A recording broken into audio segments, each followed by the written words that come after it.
Hey, filmmakers, I'm Nick Bodmer. I'm Griffin Hammond, and on this week's episode, I try out a service that captions my videos automatically. Plus, your questions about editing out background music, when to use what kinds of stabilization, and issues with 24 versus 30 frame video.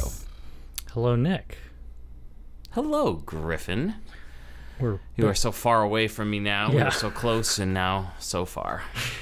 Yeah. Last week we got to enjoy each other's actual company in the same room for the podcast. We did. It was very nice. Thanks for coming over. I think people liked that. They liked the handshake that we did live. You know, on rewatching it, I was like, it looks like we're trying to fake that we're in the same room. Is really what it looked like. It looked very we weren't fake. in the same shot. It looked very fake. It looked like we put in a cutaway of someone else shaking hands. It was real.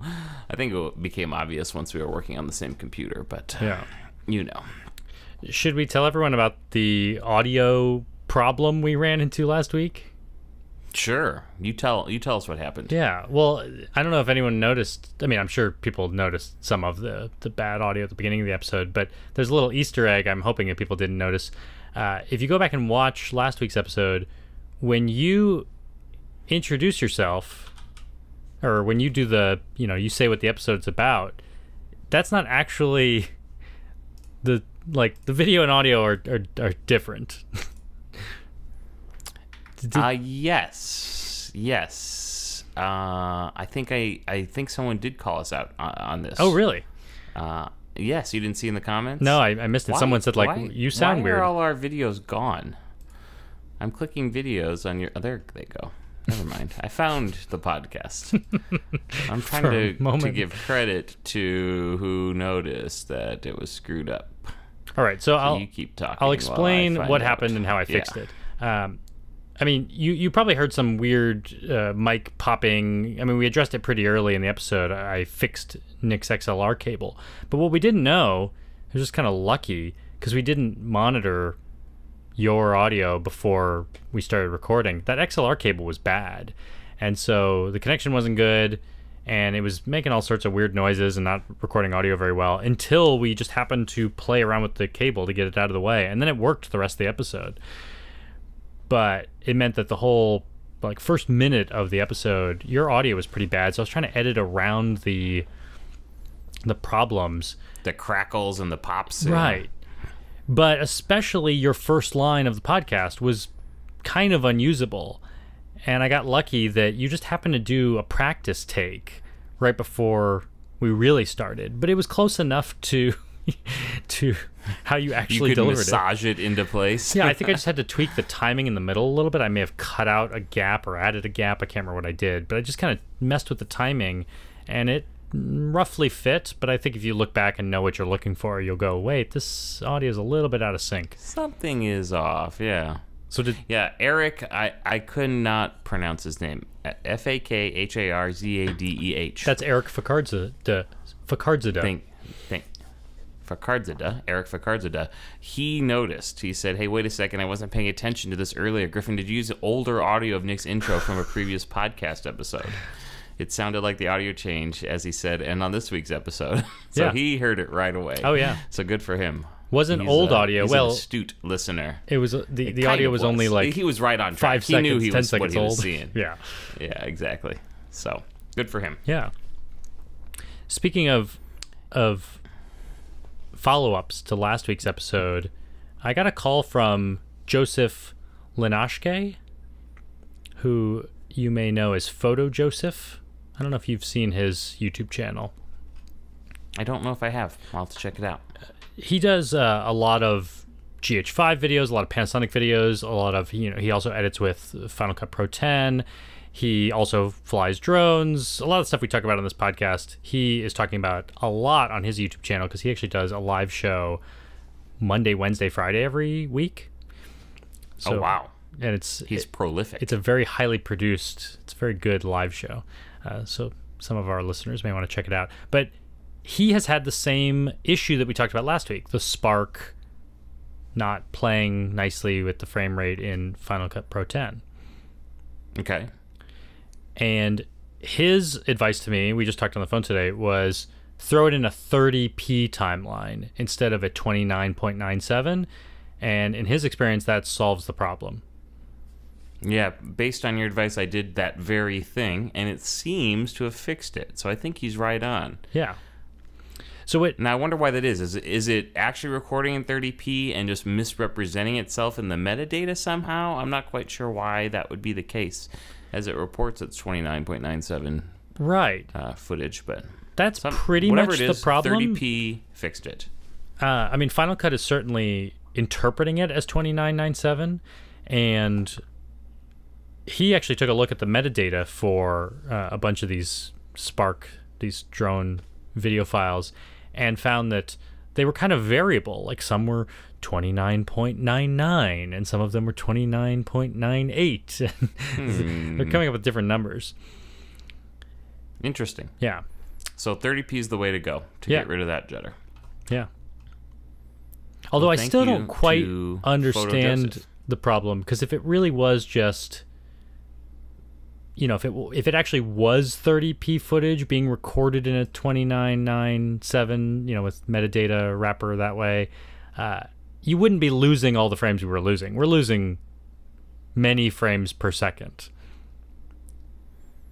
Yep. Which wouldn't be, you know, you'd expect if you actually put 30 frame footage in a 29.97 timeline, you would only lose a frame every like few minutes, I think. Very strange. So I don't know. It's some interpretation problem. But yeah, that seems to solve that problem. So I'll also put a link in the show notes to a thread on the DJI forums that Joseph sent to me. Very good. And you know what time it is, Griffin? It's time for hashtag Ask Griffin. Oh, is it? Are you excited? I am. Filmland Studios asks, cake or pie? Bless you.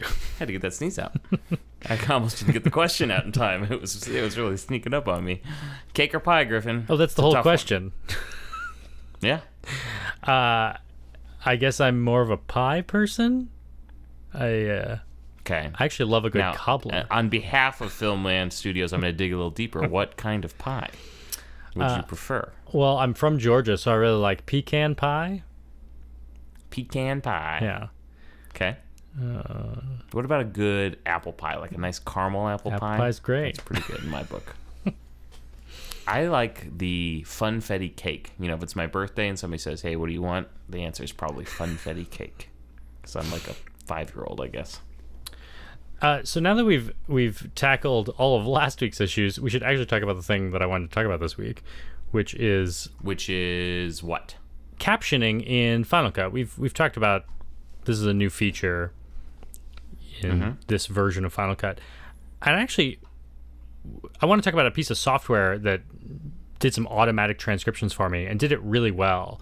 And so I want to talk about that. Okay. But first, I just want to mention how I've been using Captions in a kind of a creative way that I think a lot of people might want to use them, even if you don't think you need to do a lot of subtitling for your videos. I have a client where we're doing all this After Effects work.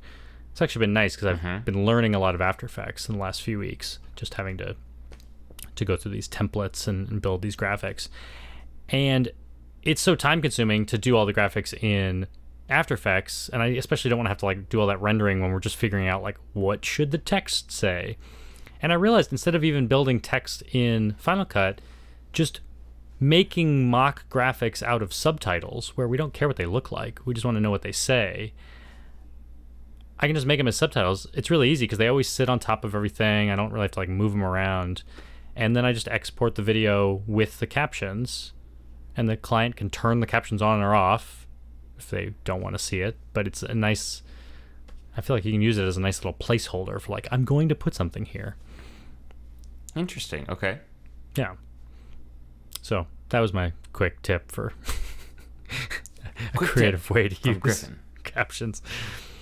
But now that I've actually gotten to the end of this project where we do have the nice graphics in, it's all done, the client said, hey, it would also be nice if we had some subtitles for when we put this on Facebook and YouTube. And so I started to write out the actual subtitles. It's only a 2-minute video, so I thought this won't take me very long. But then I realized the guy on camera actually says a lot very quickly. I was realizing it might take me a while. And I remembered that I have this trial of a piece of software called SpeedScriber. You haven't heard of this, have you? SpeedScriber, okay. No, I have not. It's Mac software. You can actually download it right now because I think it's free. And I don't even remember how I found out about it. I think someone emailed me about it. But you could download it for free because their monetization model is to charge you per minute that you upload. I think it's like $1 a minute or something. Actually, I could be completely wrong about that pricing. But it comes with 15 minutes as a trial. So right now you could upload. Perfect since you had a 2-minute video. Yeah. Although it rounds up, so I think it was probably like a 2-minute, 5-second video, and it rounds up to 3 minutes. Dang. Yeah. But all I did was... it's only $1 a minute? Yeah, I think it's... Or maybe it's only 50 cents a minute. This is the kind of thing I should have known. Yeah. I just found it. 50 cents a minute. Oh, it's 50 cents. Okay. I think $1 a minute is roughly what a lot of human transcribers might do. Like, there are definitely websites online where you can upload audio. Someone will read through it, write out a transcript. But you figure that's going to take at least real time, right? Probably double real time or triple, I don't know, 5 times. In my experience, uploading audio to SpeedScriber, it takes a third of real time. So it took like less than a minute to go through this audio file I uploaded, and it sent me back a transcript. Nice. And how do you import that transcript into Final Cut? Or do you not? At first, I thought like, oh, I'll just copy and paste these things into Final Cut, but then realized I can just go up to File, Export in SpeedScriber, and, well, there's a bunch of things, actually. I can export a PDF. I can export a Word doc. I can export Final Cut XML. But actually, the thing that was easiest for me was just to export the ITT file, the subtitle file. That's an iTunes timed text file? Yes. And I can just import that right into my project, and it just went ahead and threw the subtitles right on top of the timeline I was working in. So I already have the video there. Beautiful. And I'm a perfectionist, so I wasn't exactly happy with where it decided to break up subtitles, but I'm like, knowing the way you are, I mean, it was perfectly fine. You would have been like, this is really good. Griffin? What does that mean? I mean that you are happy with things that are perfectly acceptable, and I'm not. I mean that you are willing to value your own time. I am. Yeah. Like, it was fine. I could have just left it, but I like to tweak like exactly where the in and out points of a subtitle is, and maybe I thought it was breaking up sentences in weird ways, so I went back through and I kind of rewrote them. Yeah, no, that makes sense. Yeah. But really, in like 1 minute, you could have pretty good subtitles with minimal editing needed right into your project. Sweet. And all Definitely I did was 50 cents a minute then. Well, yeah, and I wouldn't normally pay for that, probably for my own YouTube videos, but especially when I'm working on a client project and I'm getting paid for it, I'm thinking, well, that's not very expensive at all to pay like $1 or $2. Well, let me ask this: does the app work in a way where, like, if you were doing Sriracha, or something like Sriracha again, could you somehow upload all your interview footage, and would that be helpful in terms of creating a searchable index for your editing purposes, or is it really better off for the final project, you think? I mean, I think it would work well for that. And I find, especially when I work in news, a lot of people want that kind of transcript because maybe they want to take an interview that you did on camera and write an article afterward, and they want to see the transcript to be reminded what was there. I mean, it doesn't get everything perfect, so you'd probably want to... I mean, it looks like it's 99% of the words right, but of course, every once in a while, it hears something wrong because it's automated. But so you'd still want the video to access. But I think that could certainly be useful for searching. It's not really my workflow style, though. I don't think I need a transcript because I'm the one editing and the one that shot it. Am I crazy, or am I remembering that you would like name the clips the actual phrases you liked or something like that, so editing or finding them was easier? Yeah, I mean, we did do that, and we did it for that reason, so that it was searchable and very clear in the timeline what was said. So yeah, I think for a big project with a lot of interviews, that could be helpful because you can't remember everything. We got an email from Austin. He says, I've heard a few people talking about their hourly rate, and they say something about how the gear they own or are bringing will affect their rates. I was wondering exactly how that would work, or if it's something you do or have done. You know, I don't change my rate based on my equipment, although I have hired people that have either rented gear, so definitely they're passing that cost on to me, or like sometimes I've had invoices from people where it is broken down like this is my hourly rate for my time and this is the hourly rate for the camera. But that's not something, you haven't done that, have you? No, I haven't. I mean, as I grew and acquired more gear, my rate naturally went up, but not specifically because of what camera I was bringing, etc. Right. Yeah, same with me. I know that my skills have gotten better over time. I am getting better equipment all the time and using better equipment on shoots, so my rate has gone up slowly over the years to right now it's $200 an hour for shooting and editing. But I don't ever say like, oh, this time I'm bringing my GH5, so you have to pay me a little bit more. Last time I brought my GH4. But if you have to go out and get something very specific that you have to rent, or, you know, that's when you would pass those costs directly onto the client, right? Yeah. I mean, yeah, if I needed something, extra special for their shoot. I'm trying to think, like, if I brought my jib, would I ever say, like, oh, I need to charge you more? Because it was a lot harder to carry that jib around. But I think probably could. Yeah, I probably could. Although I think it would just slow me down, so I would just be getting more hours anyway. We got a tweet actually from Fireworks. If you're filming an event where there's a DJ/live band/PA system playing music, how do you handle the edit? I shot a large family function one time and was so limited editing because the band did not stop playing even during toasts and speeches. That sounds horrible. Yeah. Why would the band not stop playing during speeches? I guess he doesn't say that this was a wedding, because my immediate thought was, I've never experienced that at a wedding. This was some large family function, so I guess the rules weren't clear. You've never had that at a wedding, have you? I have not, but, you know, I have had problems, like maybe it's really windy and it's an outdoor wedding, or, you know, there are situations where, like, external factors are going to affect my audio quality, and usually I just explain up front that I'm there to capture what happens, and that means if there's loud noise playing during the event video, it's because there was loud noise at the event, you know? You're kind of capturing it true to what it was, and I can understand, especially if you're trying to cut it up, hearing that music in the background is going to make those cuts super obvious. Right. So depending on how bad they are, you know, you can always work on mic placement and things like that to try and capture just what you need and isolate out, you know, the audio that you don't want to hear. Right.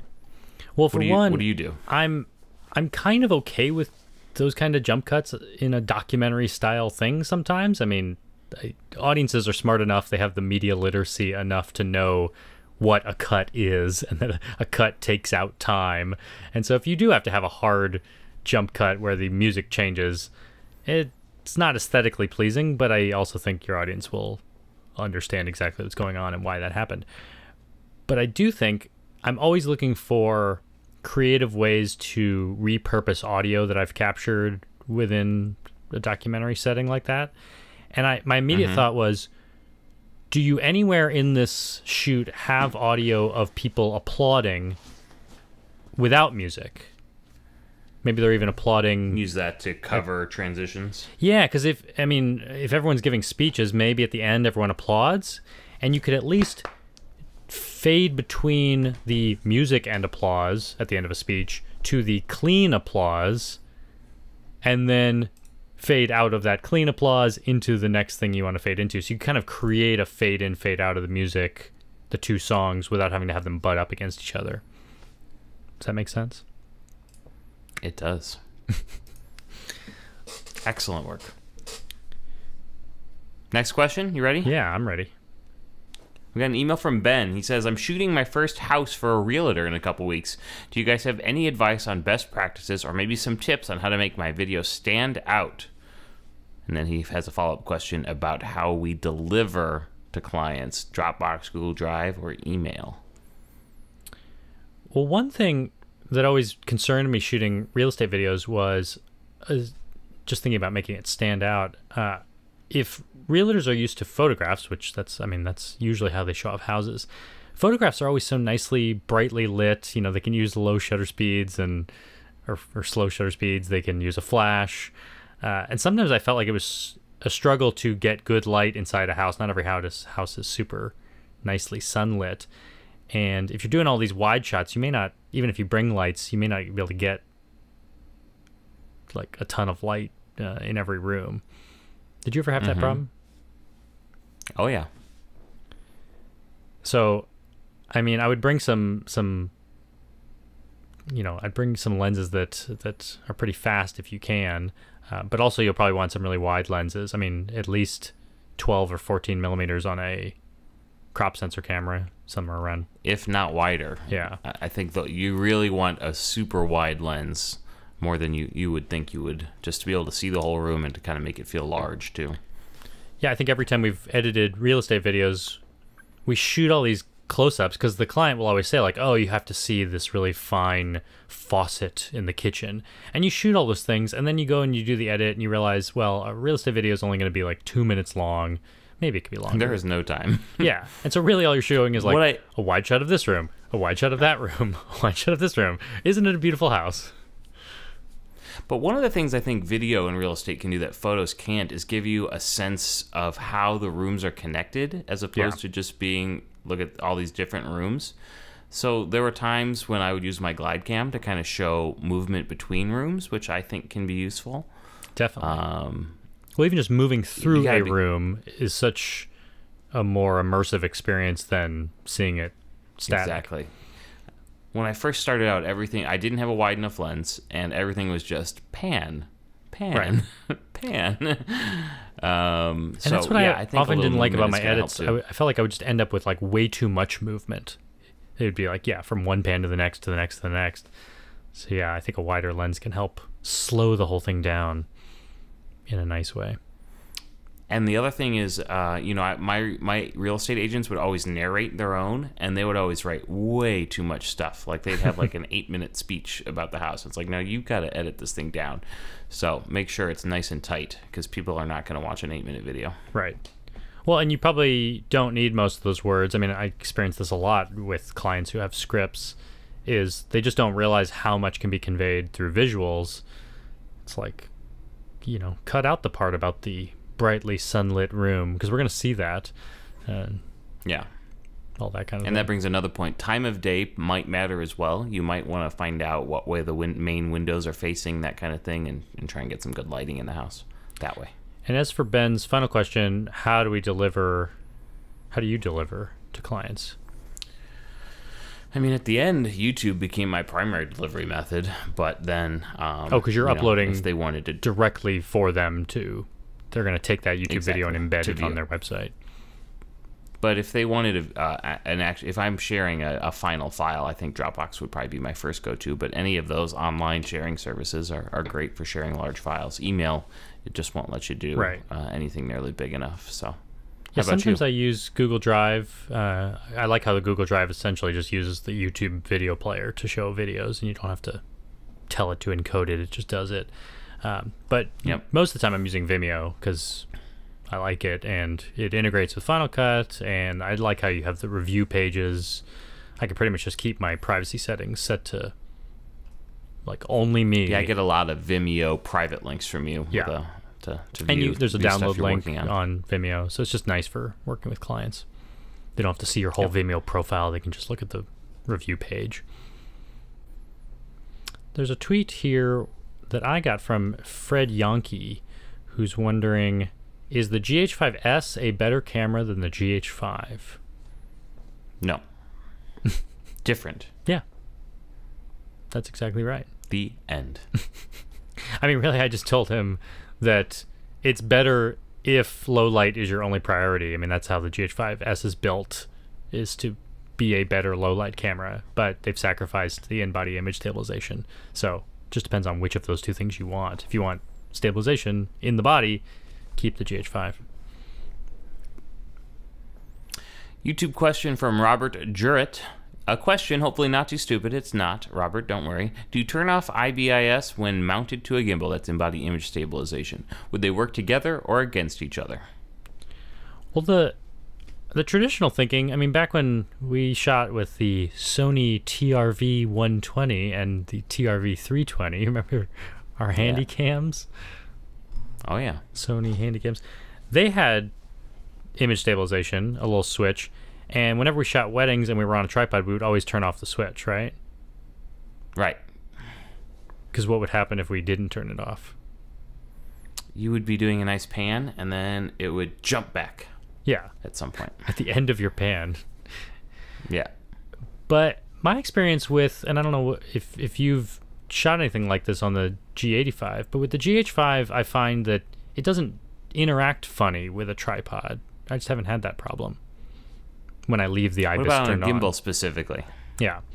Well, because I never had a problem on a tripod, I've been leaving IBIS turned on a gimbal because I figured it'd be even less likely to be a problem on a gimbal. And I've never seen any weird artifacts from using them both at the same time. So I feel comfortable doing it. Interesting. I would have guessed that you turned it off, but right. I don't have a gimbal, so. I think that's smart philosophy to turn it off, but I also just, in practice, haven't noticed any difference, or I just haven't run into any problems leaving the IBIS on all the time, so I just do. Yeah, like, I'm on a tripod right now, and even though the camera's not moving at all, I still have it turned off, because that's just, like, ingrained in me to it's turn a good off practice. In-body image stabilization when you're stabilizing, but apparently I am overreacting. Maybe. I don't know. Maybe I'm just messing everything up. This next email we got from John is actually... You've got a pretty good eye, though, Griffin. You noticed weird frame rate stuff. You'd notice if it was doing something weird. I was speeding onto this email from John because it's essentially the same question. He has a GH5, and he's wondering when to use the different types of stabilization.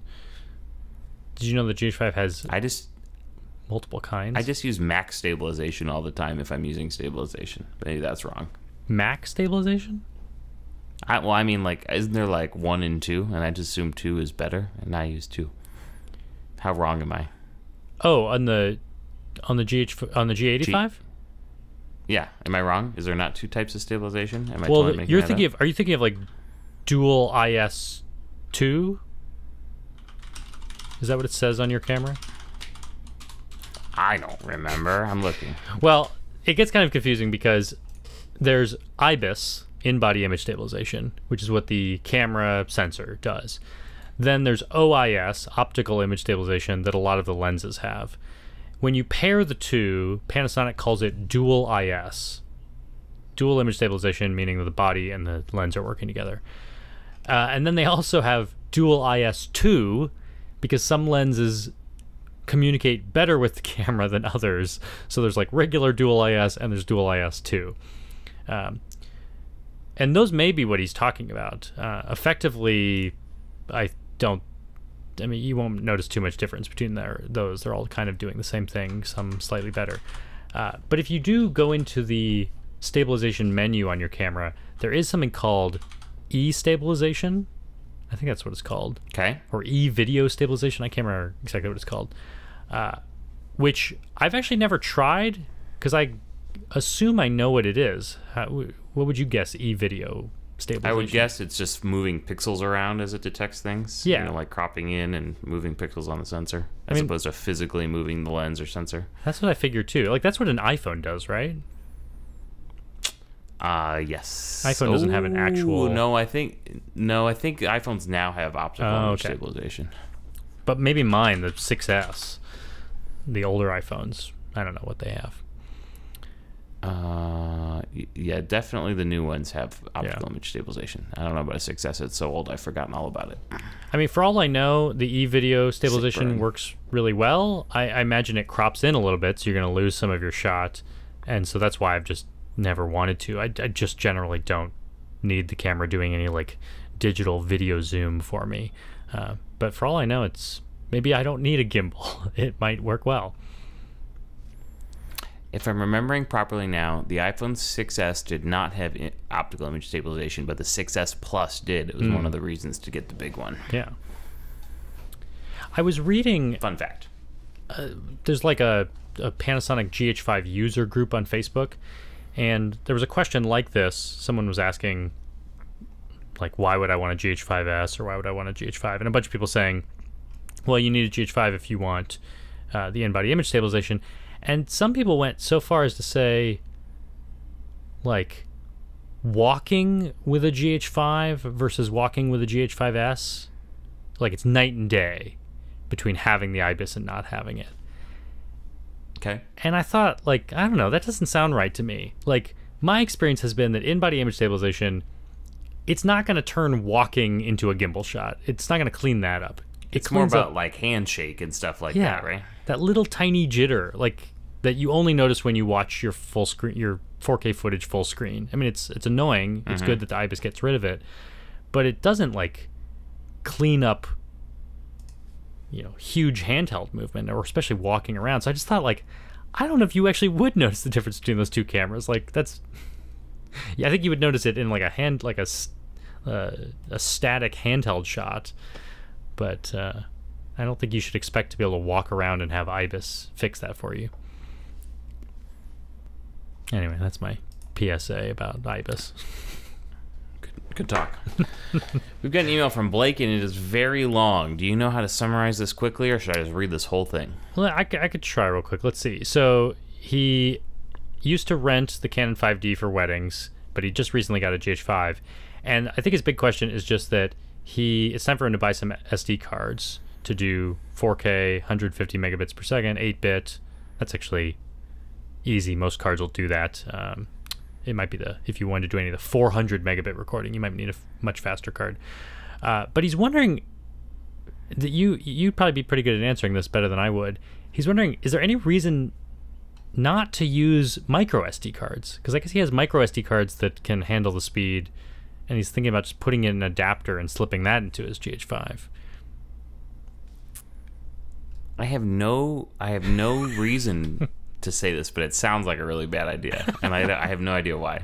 Doesn't it sound like a bad idea? And that's what he says, that he's finding a bunch of people on forums saying, you probably shouldn't do that, but no one has any real reason why. I mean, if the data rates are fine, yeah. I mean, my only concern would be, you know, obviously the micro SD card is going into one of those little adapter cards and then into the camera. Yeah. And if there's any chance of it coming loose inside the adapter while you're recording, it's extra failure points, I feel like, during recording. And that makes me nervous. So I mean, SD cards are cheap now, so I would just buy good SD cards. But I'll be the first to say I'm not basing that off of any real facts, just thinking through it. Yeah, I think the same thing scares me, that, like, well, one, you might have an awesome micro SD card, but how's that adapter? Where did it come from? Is, like, are its contacts good enough? But yeah, now you have so many more contact points that could fail over time. It does make me more comfortable using a full-size SD, but I don't know, theoretically it should do it. Yeah. I mean, definitely in a pinch, I've taken, because I usually have micro SD cards on me, because sometimes, you know, I'm using them in a drone or something, and there definitely have been times where it's like, oh, I need more SD cards right now. I'll just grab this micro one and put it in the adapter. So I've definitely shot that way. It works, but I just wouldn't want to do it all the time, I guess. So maybe we just left Blake with exactly exactly where he started. Just buy an SD card and move on with your life. Final question. It's a YouTube question from Michael Matthews, who says, I've never understood the 24 versus 30 FPS puzzle. Yes, we're accustomed to the motion blur inherent in 24 FPS thanks to a lifetime of watching films. And yes, abrupt movement at 30 frames per second can appear odd. A wide open hand moving quickly can look like a bunch of bananas rather than a hand with 5 normal fingers. But why is 24 frames per second viewed on a screen with a 60 Hz refresh rate supposed to be superior? So, 24 frames on a 60 Hz TV. He's saying 24 doesn't go into 60 evenly. Is that true, math major? Yeah, because I think 24 frames, you'd multiply it by 2.5 to get to 60. So it's not an integer. Whereas on a 120 hertz screen, it is. Am I right? Yeah, that fits into it 5 times. So that seems to solve the problem, right? Like a 120 hertz screen can handle 24 or 30 or 60. I guess not. It's a great number. Yeah. We were talking about this a little bit last week. That 60. Yeah. When you mix 24 and 30, you have to skip some frames. So I see what he's getting at, that wouldn't 30 always be preferable if you're trying to shoot for television? I mean, I think it generally is. But if you're shooting for television, sure. Yeah. But there are plenty of 60 hertz TVs. I mean, I think most TVs these days are 120 hertz anyway. It used to be like a high-end feature, and I think it's made its way down the line where most decent TVs are 120 hertz. But even when there were 60 hertz TVs, the good ones could properly play back 24p with no judder. Just because they are 60 hertz max refresh rate doesn't mean they don't have the ability to go slower than that. Oh. And a lot of TVs could actually detect 24p footage and would slow down appropriately and play the frame rate correctly.